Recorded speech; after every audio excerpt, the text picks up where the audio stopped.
اعوذ باللہ من الشیطان الرجیم بسم اللہ الرحمن الرحیم قال المعصوم علیہ الصلاۃ والسلام بسم اللہ الرحمن الرحیم انا لنراہ الکلام انتہائی محترم معزز سامعین، صاحبان علم و معرفت، سب سے پہلے تو میں انتہائی شکر گزار ہوں اتنی خوبصورت محفل سجانے پہ جامعہ جعفریہ کی انتظامیہ، معلمین، مدرسین اور معاملین کا کہ وقت کے تقاضوں کو اور عصری ضروریات کو مد نظر رکھتے ہوئے ایک ایسی محفل کا انعقاد کیا گیا کہ صاحبان ایمان تک امیر المومنین کے کلام کا تعارف ایسے انداز سے کروایا جائے کہ اپنے آقا سے محبت کرنے والے صاحبان ایمان اس کلام کی معرفت و اہمیت سے آگاہ ہو گئے، حضرت کے اس حکمت بھرے کلام کو اپنی زندگی کا حصہ بنا سکیں۔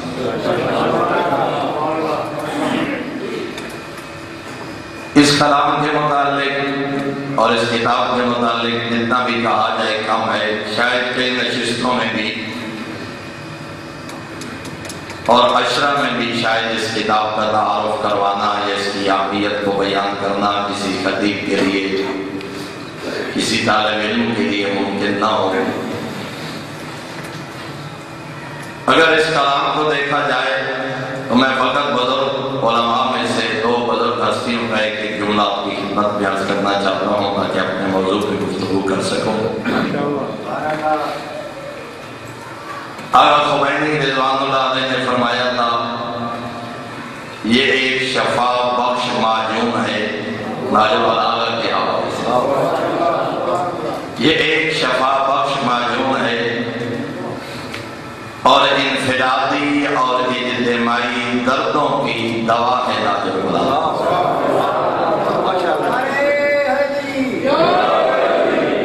اور آیت اللہ سید علی خامنائی کا ایک جملہ اپنے نہج البلاغہ کے حوالہ سے ایک جملہ ارشاد فرمایا تھا کہ نہج البلاغہ در حقیقت امیر المومنین کے تعارف اور پہچان کی کتاب ہے۔ آپ نے فرمایا نہج البلاغہ ایک مجسم انسان کامل ہے، نہج البلاغہ اسلام کی ایک بے نظیر میراث ہے، اور یہ وہ علمی میراث ہے جسے زندہ رکھنا فقط شیعہ نہیں بلکہ تمام مسلمانوں کا اولین فریضہ ہے۔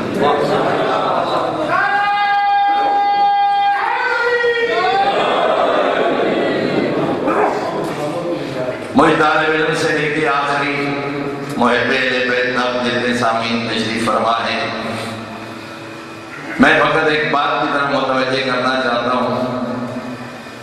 حضرت کے اس کلام میں، حضرت کے اس زبان مبارک سے نکلے ہوئے ارشادات میں سے، چاہے وہ خطابات کی شکل میں ہے، مکتوبات کی شکل میں ہے یا حکمت و مواعظ کے جملے ہیں، حضرت کے خطبہ نمبر 218 مختلف نسخوں کی ترتیب میں فرق ہو سکتا ہے۔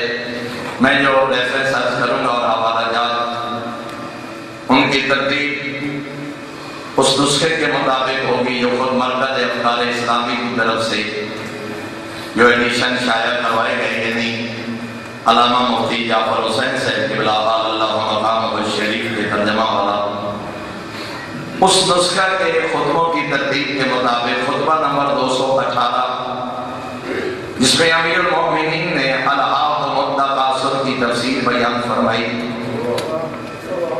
اس خطبہ کے متعلق جب میں خود احتسابی کے لیے ایک جملہ اپنے سامعین کی نظر کرنا چاہ رہا ہوں، اس خطبہ کے متعلق اہل سنت عالم دین اپنی شرح ابن ابی الحدیث میں ابن ابی الحدیث اس خطبہ کے متعلق تعریف کرتے ہیں کہ امیر المومنین کا یہ خطبہ میں نے زندگی کے آخری 50 سالوں میں 1000 مرتبہ تلاوت کی ہے۔ ابھی حدیث گواہ ہے۔ اور میرے محترم آج دیکھیے اتنا جدید دور، میرے سامنے 50 سال 70 80 سال تک کے بزرگ تشریف فرمائے، ذرا خود اندازہ لگائیے 15 سال پہلے کیا عالم تھا، 20 سال 30 سال 50 سال ذرائع مواصلات کا یا خط و کتابت کا یا لائبریریز کی یا چھاپہ خانوں کی۔ وہ وقت ہے جب اس اہل سنت عالم دین نے 20 جلدوں میں امیر المومنین کے کلام کی شرح داری کی۔ آج سے 800 سال پہلے تو خدا اندازہ لگائیے ایک وہ شخص جو امام کو خلیفہ تو بلا فصل نہیں مانتا، جو امام کو پہلے نمبر پہ نہیں 4تھے نمبر پہ خلیفہ مانتے ہیں، جو امیر المومنین کو معصوم نہیں مانتے، فقط ایک صحابی پیغمبر ماننے والا شخص اس کلام کی اہمیت سے اتنا آگاہ ہے کہ وہ کہتے ہیں کہ میں نے ایک خطبہ اپنی زندگی میں 50 سالوں میں 1000 مرتبہ تلاوت کیا ہے، اور ہر بار مجھے یوں محسوس ہوا جیسے نورانی ممبر پہ تشریف فرما ہے حسنین کے بابا، اور میں شاگرد بن کے سامنے بیٹھا ہوں، اور یہ معلم ربانی مجھے خطاب کر کے فرما رہے ہیں، اے ابن ابی الحدید اب تو سمجھ جا کہ دنیا کی حقیقت کیا ہے۔ تو آئیے خود احتسابی کے عمل سے اپنے آپ کو گزارتے ہوئے اپنے گریبانوں میں جھانکیں۔ سوشل میڈیا کے وسیلہ سے بہت دور تک میری آواز جا رہی ہے۔ محب اہل بیت پہ ہونے پہ ناز کرنے والا، امیر المومنین آقا کی ولایت کا دم بھرنے والا، آئیے ہم اپنے گریبانوں میں جھانکیں، کیا میں نے ناج البلاغہ دیکھا بھی ہے؟ کیا میرے گھر کی لائبریری میں حضرت کا یہ کلام اور یہ کتاب موجود ہے؟ سامعین کی بات میں نہیں کرتا، صاحبان ممبر چاہے وہ خطیب کے رنگ میں آئیں، چاہے وہ شاعر ہوں، مقرر ہوں، واعظ ہوں، مصائب خان ہوں، اس ممبر پہ آنے والا، ساری زندگی کتابت اور تقریروں میں گزارنے والا اور ممبر رسول پہ آنے والا، ہر شخص اپنے آپ کو اس احتساب کے عمل سے گزارے، کیا میں نے کبھی زندگی میں حضرت کا یہ کلام پڑھا ہے؟ کیا میری نگاہوں سے حضرت کے یہ جملے گزرے ہیں؟ کیا میں نے اپنی قوم تک یہ قیمتی میراث پہنچائی ہے؟ اگر میری زندگی میں بھی ناج البلاغہ نہیں ہے، اگر میرے زیر مطالعہ بھی نہیں ہے، میرے گھر میں بھی موجود نہیں ہے، تو پھر ہر انسان خود فیصلہ کرے کہ بطور شیعہ علی میں کہاں تھا، اور میں نے کس حد تک اپنی ذمہ داریوں کو ادا کیا ہے۔ اور جب اس حکیم روانی کے دروازے پہ آپ آئیں گے تو خطبہ نمبر 85 میں یہ حکیم روانی تو یوں صدائیں دیتے نظر آتے ہیں، فَأَيْنَ تَذْهَبُونَ وَأَنَّىٰ تُؤْفَكُونَ، کہاں بھٹکے جا رہے ہو، کس طرف تمہیں موڑا جا رہا ہے؟ حسین کے بابا فرما رہے ہیں آؤ علامات ہدایت تو قائم ہو چکی ہیں، وہ فرماتے ہیں آؤ اللہ کی آیات تو واضح ہیں، فرمایا آؤ ہدایت کے مینار نصب کیے جا چکے ہیں، تمہاری زندگی کے مقصد کو بیان کیا جا چکا ہے، کوئی ہے اس کی روشنی سے فائدہ اٹھانے والا؟ میرے محترم سامعین، مرکز افکار اسلامی کی طرف سے اور خود اس ادارے کی طرف سے یقیناً کئی ایڈیشن شائع ہو چکے، کئی انداز میں امام کا یہ کلام قوم تک پہنچانے کی ایک اچھی کاوش اور کئی کوششیں، یقیناً ایک ذمہ داری کا احساس کرتے ہوئے اس ادارے نے جہاں پبلشنگ اور ارشاد میں ایک اہم فریضہ اور ایک اہم ذمہ داری ادا کر کے نئے سرے سے اس علمی میراث کو علمی حلقوں میں متعارف کروایا، وہاں آج کی یہ نشست گواہ ہے، اور خود اس ادارہ کے سیمینار اور سالانہ اجتماعات گواہ ہے کہ کوشش یہ کی جا رہی ہے کہ لوگ اس حکیم ربانی کے اس کلام کی طرف متوجہ ہو سکیں۔ تو یہ مختصر سے جملے تو میں خود اختصابی کے حوالے سے اور متوجہ کرنے کے حوالے سے میں جناب کی خدمت میں عرض کرنا چاہتا تھا، جو موضوع آج مجھے دیا گیا جس پہ مجھے گفتگو کرنا ہے، اگرچہ دامن وقت میں گنجائش بہت کم ہے، لیکن یہی پیغام تھا جو میں نے آپ تک پہنچا دیا۔ مجھے جس موضوع کے حوالے سے چند معروضات عرض کرنی ہے وہ ہے کہ امیر المومنین آقا کے اس کلام میں علم و علماء کے متعلق کیا بیان فرمایا ہے۔ علم کے بارے میں سالم ربانی نے کیا ارشاد فرمایا، علماء کے اوصاف، علماء کی ذمہ داریاں، علماء کے منصب کے حوالے سے اس حکیم ربانی اور عالم ربانی نے عالم انسانیت کو کیسے متوجہ کیا۔ تو معصوم نے عالم کی یہ تعریف بیان فرمائی۔ میں ڈھیر ساری تفصیلات کو چھوڑ کے چند مختصر جملے عرض کروں گا۔ عالم اور جاہل کی تعریف کرتے ہوئے، تعارف کرواتے ہوئے خطبہ نمبر 101 میں ارشاد فرمایا، العالم من عرف قدرہ وکفا بالمرء جہلا ان لا یعرف قدرہ۔ فرمایا عالم وہ ہے جو اپنی قدر و قیمت کو پہچانتا ہے۔ معصوم نے عالم اس کو قرار دیا جو اپنی قدر و منزلت کو پہچان جائے، جو اپنے مقام کو پہچان جائے، اور ساتھ ہی جاہل کا تعارف کروایا۔ فرمایا جاہل وہ ہے جس کو اپنی قدر و قیمت کا احساس نہ ہو، جو اپنی قدر و منزلت کو پہچان نہ سکے۔ اور اسی طرح دوسرے مقام پر فرمایا والعلم وراثۃ کریمۃ۔ میرے آقا حکمت نمبر 4 میں ارشاد فرما رہے ہیں، وہ لوگوں علم شریف ترین میراث ہے۔ اگر دنیا میں کسی کے لیے کوئی بہترین میراث ہے، کوئی وراثت چھوڑ کے جانے والا، فرمایا دنیا کی میراث میں بہترین میراث علم ہے۔ اور دوسری جگہ پہ فرمایا ولا علم کالتفکر ولا شرف کالعلم۔ پھر امیر المومنین کا فرماتے ہیں غور و فکر کرنے سے بہتر علم کوئی نہیں ہے، اور فرمایا علم سے بڑا شرف اور فضیلت کوئی نہیں ہے۔ غور و فکر سے بڑا علم کوئی نہیں ہے۔ جو غور و فکر کرتا ہے، جو پہچانتا ہے، معرفت حقائق حاصل کرتا ہے، اپنی تخلیق کے مقصد کو پہچانتا ہے، حق اور باطل کی معرفت حاصل کرتا ہے، فرمایا یہ غور و فکر، یہ تدبر، یہ سوچ، اپنے آپ کو تفکر و تدبر کے ذریعے اپنی تخلیق کے مقصد کو پہچانتا ہے۔ فرمایا یاد رکھو غور و فکر سے بڑا علم کوئی نہیں ہے، اور معصوم نے فرمایا علم سے بڑا شرف کوئی نہیں۔ اور پھر امیر المومنین آقا ارشاد فرماتے ہیں کلو بیاء یلیق بما جعل فیہ۔ فرمایا جب بھی کسی برتن میں کچھ ڈالو گے وہ برتن بھر جائے گا، اس چیز کی وجہ سے وہ برتن بالآخر بھر جائے گا، حتیٰ کہ ایک وقت ایسا آئے گا کہ اس برتن میں، اس ظرف میں رکھنے کی اور گنجائش باقی نہ رہے گی۔ ہر برتن بھر جاتا ہے، ہر ظرف بھر جاتا ہے، لیکن میرے آقا فرما رہے ہیں الا ویاء العلم فإنہ یتسع۔ فرمایا برتن علم وہ ظرف ہے، جتنا بھرتا جائے گا اس میں اتنی وسعت پیدا ہوگی۔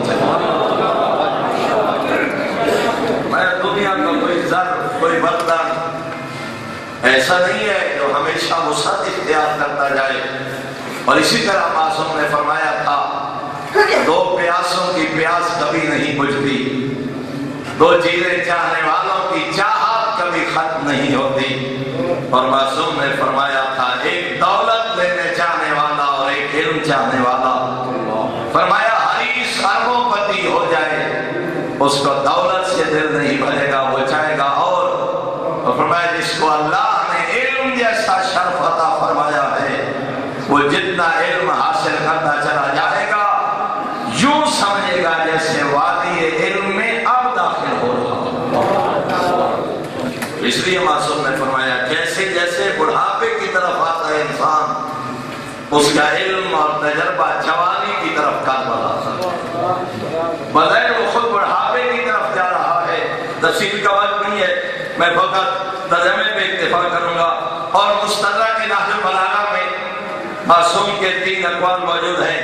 فرمایا العلم احدی الحیاتین، فرمایا 2 زندگیوں میں سے ایک زندگی کا نام ہے علم، اور کیا فرمایا العالم حی بین الموتى، فرمایا عالم مردوں میں رہ کے بھی زندہ ہوتا ہے، والجاہل میت بین الاحیاء، جو جاہل ہے وہ زندہ لوگوں میں چلتی پھرتی ایک لاش کی مثال،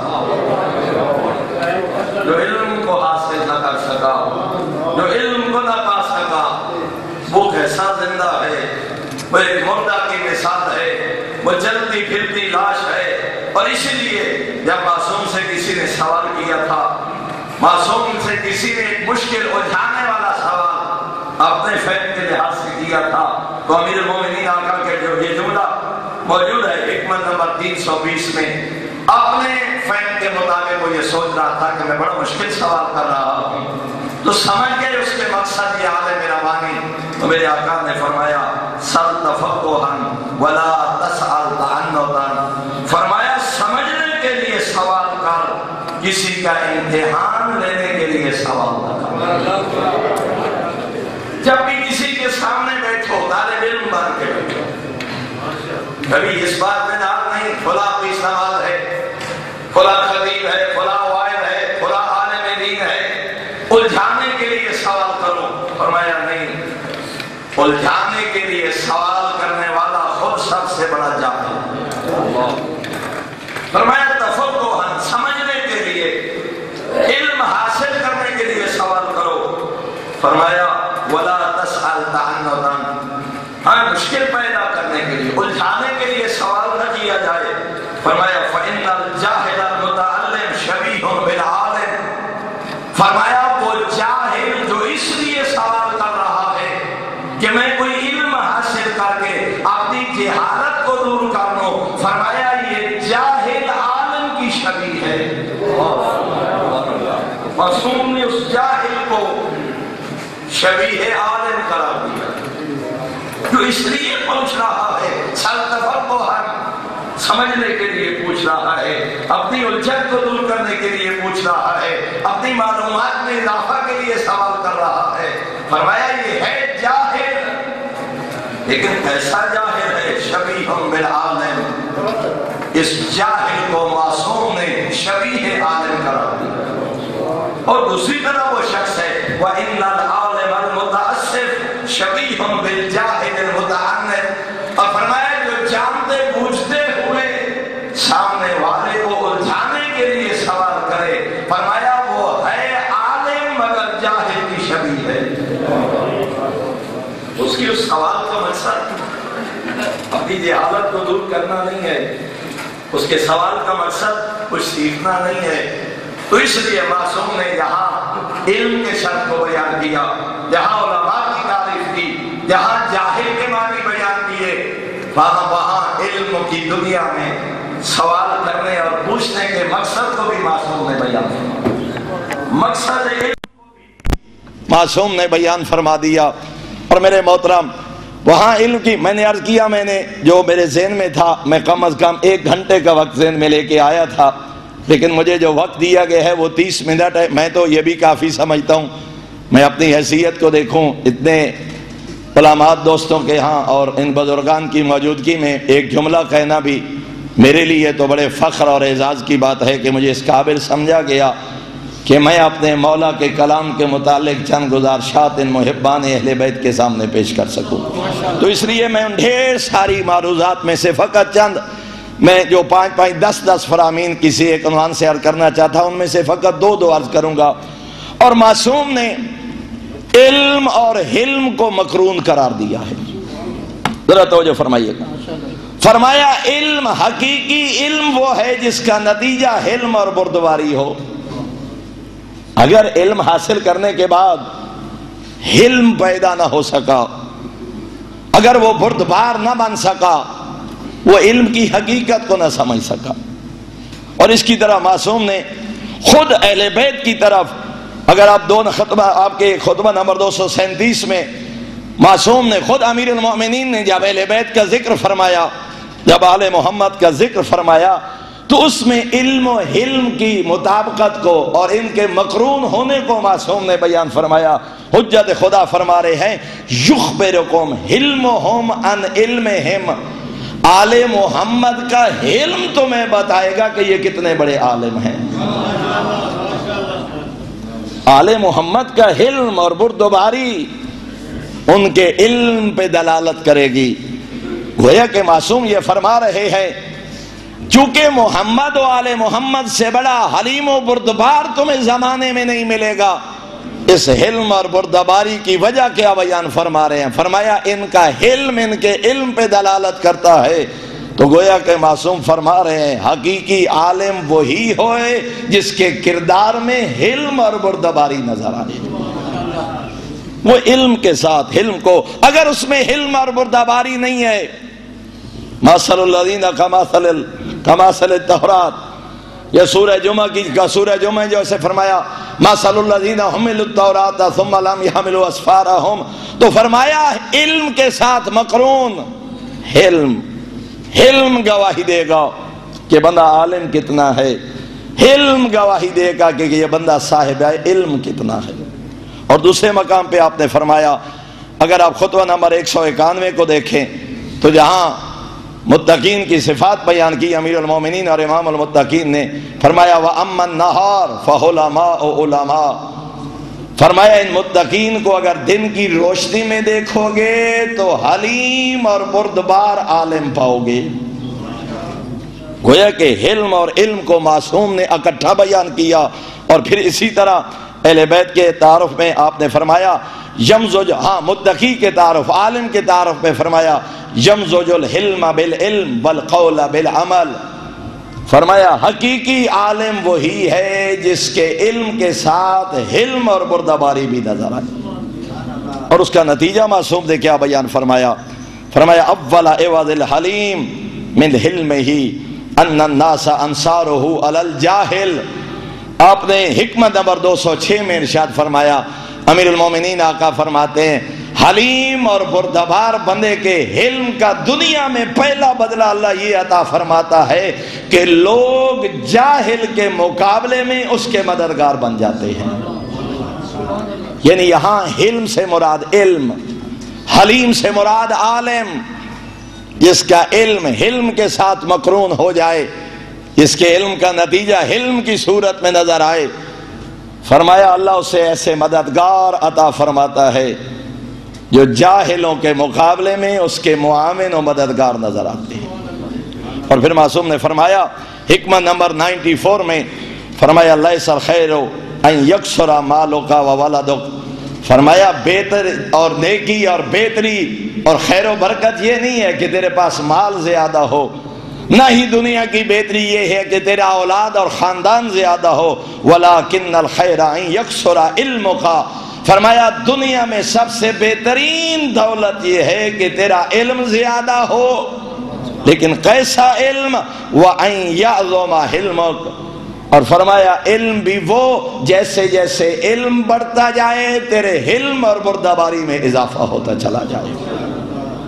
تو وہاں عالم کی ایک تعریف گویا کہ معصوم یہ فرما رہے ہیں کہ عالم وہ ہے جو حلیم ہو، بردبار ہو، اس لیے کہ اگر حکیم ہی مریضوں سے اکتا جائے علاج کون کرے گا؟ اگر معالج اور حکیم ہی اپنے مریضوں کی توہین اور عزت نفس مجروح کرنے والا بن جائے، اور اس لیے میرے محترم اگرچہ موضوع سے تعلق نہیں ہے، بشر حافی، ابھی آپ نے یقیناً 25 رجب کے حوالے سے جملے سنا ہوں گے کہ فرما رہے ہیں حرن ام عبدن، کنیز سے پوچھ رہے تھے تیرے گھر کا یہ جو سردار ہے یہ آزاد ہے یا عبد ہے، حر ہے یا عبد؟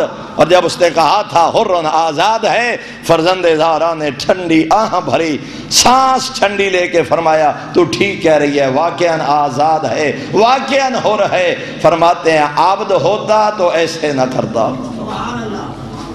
حلم اور بردباری سبب بن گئی بشر حافی کی ہدایت کا۔ تو فرمایا علم وہی ہے جو حلم کے ساتھ مقرون ہو، اور پھر فرمایا علم وہ ہے جو عمل کے ساتھ مقرون ہو، علم کا نتیجہ عمل نکلے گا۔ اگر عمل سے عاری ہے شخص، اگر اس کا علم، اور اس لیے معصوم نے ایک جملے میں ارشاد فرمایا وَإِنَّ الْعَالِمَ الْعَامِلَ بِغَيْرِ عِلْمِهِ، دو لوگوں کو معصوم نے بیان فرمایا، بغیر علم کے عمل کرنے والا کالجاہل الحائر الذی لا یستفیق من جہلہ، فرمایا وہ اس شخص کی مانند ہے جو اپنی جہالت میں سرگرداں ہو اور کبھی اس سے جان چھڑوانے کی فکر بھی نہ کرے۔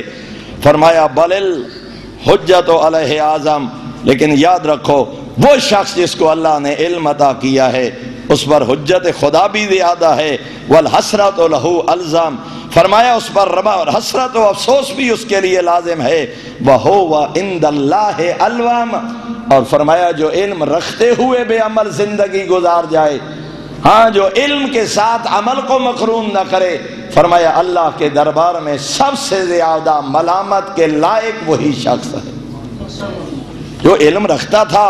اور اسی طرح معصوم نے دوسرے مقام پر فرمایا اوضع العلم ما وقف علی اللسان وارفعہ ما ظہر فی الجوارح والارکان، میرے آقا نے حکمت نمبر 92 میں ارشاد فرمایا اوضع العلم ما وقف علی اللسان، فرمایا سب سے کم قدر و قیمت وہ علم ہے جو اس کی زبان تک محدود رہ جائے، زبان پر ہے، کردار میں شامل نہیں ہے، باتیں لمبی لمبی ہیں، عمل سے آری ہے، لوگوں کے درمیان ایک علمی حیثیت اپنی قد کاٹ رکھتا ہے مگر وہ علم اس کے عمل میں نہیں ڈھلتا۔ فرمایا دنیا میں سب سے بڑا بے قدر و قیمت وہ علم ہے ما وقف علی اللسان، جو زبان تک رک جائے، وَأَرْفَعُهُ مَا ظَهَرَ فِي الْجَوَارِحِ وَالْأَرْقَانِ، فرمایا سب سے قیمتی علم وہ ہے یہ جو تیرے اعضاء و جوارح سے نظر آئے۔ دنیا کا سب سے قیمتی علم وہ ہے تیری زبان گواہی دے، تیرا قول گواہی دے، تیرا عمل گواہی دے، تیرا کردار گواہی دے، تیرے شب و روز کے معمولات گواہی دے، تیری خوشی اور غمی کی محافل گواہی دیں، تیرا لوگوں کے ساتھ معاملہ گواہی دے کہ جتنا پڑھا ہے اس پہ عمل بھی کیا ہے۔ فرمایا اس علم کی کوئی قدر و قیمت ہی، میں نے عرض کیا تشریح کا وقت نہیں ورنہ چند جملے اور عرض کرتا، اور آپ حیران ہوں گے کہ معصوم نے فرمایا حکمت نمبر 372 میں حکیم ربانی فرماتے ہیں یا جابر قوام الدین والدنیا باربعہ، 4 لوگوں کی وجہ سے دین اور دنیا قائم ہے۔ ہم تو سمجھتے ہیں فلاں جاہل کس کام کا، فلاں جاہل کا تو کوئی مقام ہی ہم نہیں سمجھتے، لیکن ذرا معصوم کا فرمان دیکھیے، فرمایا 4 لوگ ہیں جن کی وجہ سے دین کی عمارت بھی قائم ہے، دنیا بھی قائم ہے، اس میں سے فقط 2 عرض کروں گا۔ فرمایا عالم مستعمل علمہ، ایک اس عالم کی وجہ سے دین اور دنیا قائم ہے جو اپنے علم پر عمل کرتا ہوا نظر آئے۔ عالم کا مقام تو سمجھتے ہیں سارے، لیکن معصوم فرما رہے ہیں یہ وہ عالم ہے اپنے علم پہ عمل پیرا ہوا، اپنے علم کو عمل میں ڈھالا، اعضاء و جوارح سے نظر آیا۔ فرمایا یہ وہ عالم ہے جس کی وجہ سے دین کی عمارت بھی قائم ہے، جس کی وجہ سے دنیا بھی قائم ہے۔ ہم تو جاہل کو کچھ بھی نہیں سمجھتے، ہم تو جاہل سے نفرت کرتے ہوئے نظر آتے ہیں، لیکن امیر المومنین فرما رہے ہیں وَجَاهِلٍ لَا يَسْتَنْكِفُ أَنْ يَتَعَلَّمْ، فرمایا اس جاہل کی وجہ سے دین اور دنیا قائم ہے جو سیکھنے میں شرم محسوس نہیں کرتا، ہے جاہل۔ معصوم فرما رہے ہیں اس جاہل کی وجہ سے، یہ جاہل قابل نفرت نہیں ہے، یہ جاہل قابل تعریف ہے، یہ جاہل قوام دنیا کا سبب ہے، یہ جاہل قوام دین کا سبب ہے۔ کون؟ فرمایا وہ جاہل جو سیکھنے میں شرم محسوس نہ کرے، جو کسی اہل علم کے ساتھ بیٹھ کے اپنے واجبات پوچھے، اپنے فرائض پوچھے، اپنی ذمہ داریاں پوچھے، یہ نہیں کہ اب میں پوچھتا ہوا نظر آؤں، اب میں سوال کرتا ہوا نظر آؤں، لوگ کیا کہیں گے، وہ تجھے ابھی تک اس بات کا پتہ نہیں تھا۔ فرمایا نہیں، ہر جاہل قابل ملامت نہیں ہے، وہ جاہل جو علم سیکھنے میں شرم محسوس نہ کرے۔ امیر المومنین آقا فرماتے ہیں یہ وہ جاہل ہے جس کی وجہ سے دین اور دنیا کی عمارت قائم ہے۔ اور دوسرے مقام پر میرے آقا نے فرمایا العلم مقرون بالعمل، علم عمل کے ساتھ مقرون ہے، علم عمل کے ساتھ ملا ہوا ہے۔ فمن علم عمل، جو سیکھے اس پہ عمل بھی کرے۔ کوئی معصوم کا فرمان پڑھا، کوئی قرآن کی آیت پڑھی، کوئی اپنی ذمہ داریوں کے متعلق پڑھا، کسی فریضہ کا پتہ چلا، کسی واجب سے آگاہ ہوا، کسی حرام اور مکروہ سے آگاہ ہوا، یہ حرام ہے، یہ مکروہ ہے، یہ واجب ہے، یہ مستحب ہے، یہ فرض ہے، یہ میری ڈیوٹی ہے، جو سیکھا اس پہ عمل کرے۔ کیوں؟ فرمایا والعلم یہتف بالعمل۔ امیر المومنین آقا فرماتے ہیں جب بندہ علم حاصل کرتا ہے نا تو علم عمل کو ندا دیتا ہے۔ فرمایا علم فقط آ نہیں جاتا انسان کے پاس، جب کوئی شخص علم سیکھتا ہے وہ علم منادی کرتا ہے، وہ علم صدائیں دیتا ہے، وہ علم اعلان کر رہا ہوتا ہے کوئی ہے مجھ پہ عمل کرنے والا، وہ مجھے سیکھنے والا، کیا تو آمادہ ہے کہ زندگی بھی میرے مطابق بسر کر؟ فرمایا یہ علم منادی دیتا ہے۔ نتیجہ کیا ہوتا ہے؟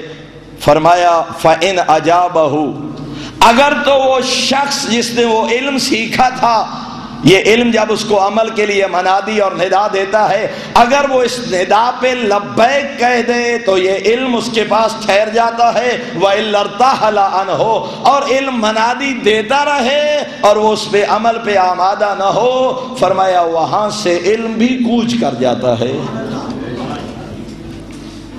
اس کے پاس وہ علم نہیں ٹھہرتا۔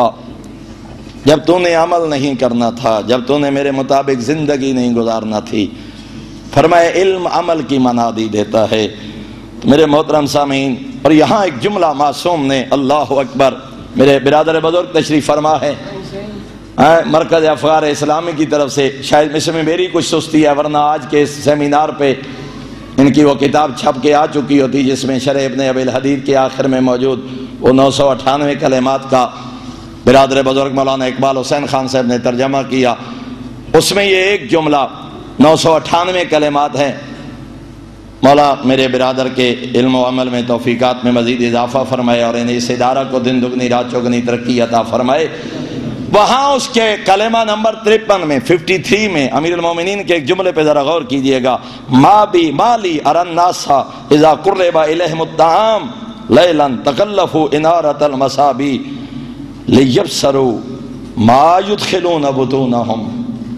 امیر المومنین آقا فرماتے ہیں جب کسی میزبان کے پاس تو جائے نا، یہ میں اپنی طرف سے وضاحت کے لیے کہہ رہا ہوں، شریف میزبان ہے جس پہ تو آنکھیں بند کر کے اعتماد بھی کر سکتا ہے، وہ شریف میزبان رات کے اندھیرے میں تیرے سامنے کھانا رکھے نا، فرمایا انارۃ المصابی، تو چراغ روشن کرتا ہے، تو روشنی کا انتظام کرتا ہے، 2 لقمے کھانے سے پہلے تحقیق کرتا ہے، تیرا دل دماغ اور ضمیر مطمئن نہیں ہوتا دیکھے بغیر کھانا کھانے پہ۔ میزبان بھی شریف ہے، مومن ہے، قابل اعتماد ہے، اندھیرے میں آیا ہوا کھانا تو چراغ جلائے بغیر 2 لقمے نہیں کھاتا۔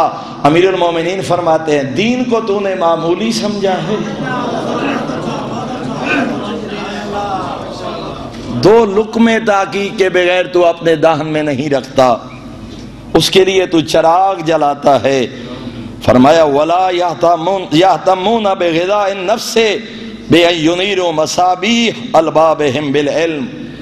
فرمایا یہ چراغ جلا کے لقمے دیکھتا ہے، یہ بدن کی خوراک تحقیق کے بغیر نہیں کھاتا، فرمایا روح کی خوراک کے لیے کبھی تو نے عقل کے چراغوں کو روشن نہیں کیا؟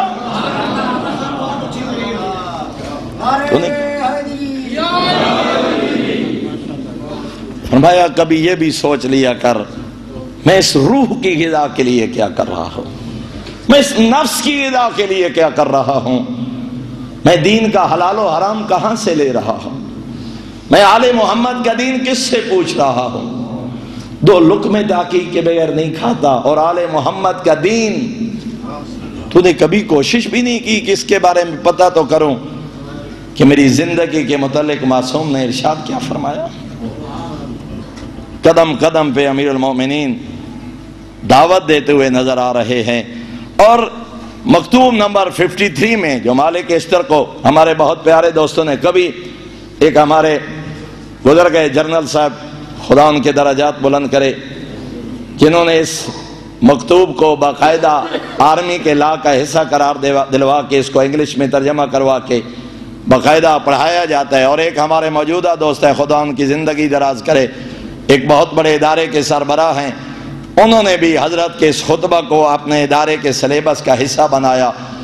پاکستان میں جہاں بھی ایک بہت بڑا ادارہ ہے جس کے ملازمین کی تعداد کم از کم 25,000 ہے، تو وہاں کوشش کی گئی کہ اس کو، جو آپ میرے آقا نے جناب مالک کو خط لکھا تھا کہ نظام سلطنت کیسے چلانا ہے، وہاں نظام سلطنت چلانے کے حوالے سے ایک ملک اور سلطنت میں علماء کا کردار بیان کرتے ہوئے امیر المومنین آقا نے ارشاد فرمایا وَأَكْثِرْ مُدَارَسَةَ الْعُلَمَاء، مالک علماء کے پاس بیٹھا کر۔ گورنر حکمران کو، ایک علاقے کے سیاہ و سفید کے مالک کو امیر المومنین پیغام دے رہے ہیں، علماء کے ساتھ بیٹھ کے گفتگو کیا کر۔ وَمُنَافَسَةَ الْحُكَمَاء، حکماء کے ساتھ بیٹھا کر، علماء اور حکماء کے پاس بیٹھ کر ان سے باہمی گفتگو کیا کر۔ کیوں؟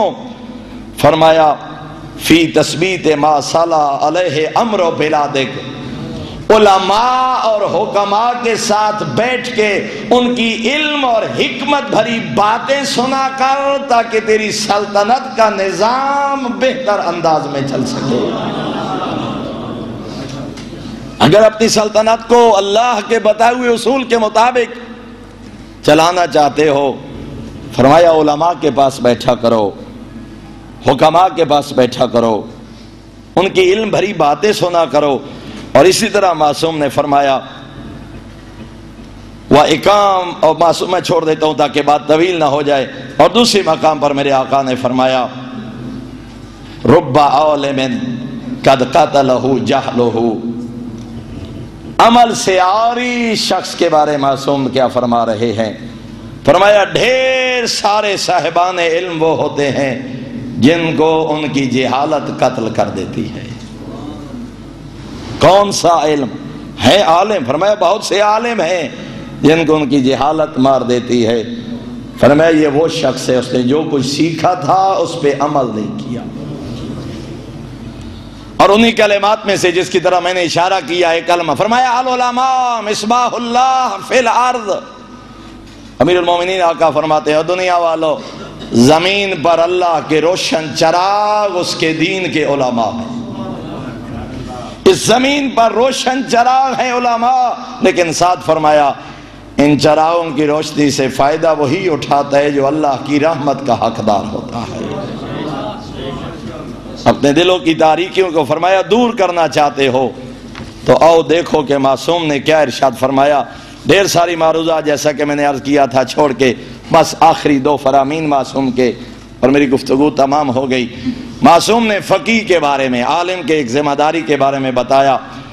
حکمہ نمبر 90 میں فرماتے ہیں الفقیہ کل الفقیہ، پورا عالم و دانا وہ شخص ہوتا ہے من لم یقنط الناس من رحمت اللہ، فرمایا حقیقی عالم اور فقیہ وہ ہے جو مخلوق خدا کو اللہ کی رحمت سے نا امید نہ کرے، نا امیدی نہ پھیلائے، لوگوں کو اللہ کی رحمت سے مایوس نہ کرے۔ حقیقی فقیہ ہے، حقیقی عالم وہ ہے، کامل فقیہ وہ ہے جو لوگوں کو، اللہ کی مخلوق کو اس کی رحمت سے نا امید نہ کرے۔ اور فرمایا وَلَمْ يُؤْمِنْهُمْ مِنْ مَكْرِ اللَّهِ، اور حقیقی فقیہ وہ ہے جو لوگوں کو یہ نہ کہے کہ اللہ کا عذاب تمہیں تو نہیں پہنچے گا، یعنی اللہ کے عذاب سے انہیں مطمئن بھی نہ کرے اور اس کی رحمت سے نا امید بھی نہ کرے۔ اس کی گفتگو، اس کا کردار، اس کا عمل، اس کی زندگی، اس کا واعظ، اس کی تقریریں، اس کی تحریریں ایسا ماحول پیدا کریں کہ امید و یاس کے درمیان نظر آئے۔ اور اس کے ذیل میں میں ایک حدیث عرض کرنا چاہوں گا۔ معصوم نے فرمایا اگر 1.25 لاکھ انبیاء کے برابر بھی تمہاری نیکیاں ہوں، کبھی خود کو اس کے غضب سے محفوظ نہ سمجھنا۔ اور دوسرے مقام پہ معصوم نے فرمایا دنیا کے ریت کے ذرات کے برابر تمہارے گناہ ہوں، کبھی اللہ کی رحمت سے نا امید نہ ہونا، تمہارے گناہ حد سے بڑھ گئے ہیں، اس کی رحمت ختم تو نہیں ہو گئی۔ اللہ 2 منٹ ہے، 2-3 منٹ ہے۔ یا زندہ باد،